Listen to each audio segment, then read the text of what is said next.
মহারাজ শোনেন, বাংলাদেশের এক সুনীল ভাই কি কথা বলেছে মহারাজ, একটু শোনেন। ইন্ডিয়াকে ভয় পাই না, এমন হাজার হাজার ইন্ডিয়াকে কিনার ক্ষমতা আমার আছে। আমি কিন্তু মাস্টার মাইন্ডের খেলোয়াড়, ভুলে যেও না। ইন্ডিয়া এমন হাজার হাজার পারাক্ষা বান দেওয়ার ক্ষমতা আমার আছে। আগে বানটা দিয়া লই, তারপরে তোমাকে বুঝাবো আমি কি। মহারাজ, এই চুত মারানি নাকি ইন্ডিয়া কিনে ফেলবে, আমরা নাকি ডরাই গেছি।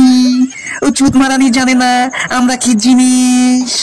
মহারাজ চলেন ওই চুতমারানি ধরে নিয়ে আসি। যদি ইন্ডিয়া না কিনতে পারে, বাংলাদেশ থেকে পাঁচনের মানে দিদি দিদি ইন্ডিয়ানে ধরে নিয়ে আসুন। চলেন মহারাজ। মহারাজ, কবি আর মন্ত্রী ঠিকই কথা বলেছে। ওই শান্তির ছেলেকে এক্ষুনি আমরা ইন্ডিয়ায় ধরে নিয়ে আসি, এত বড় কথা।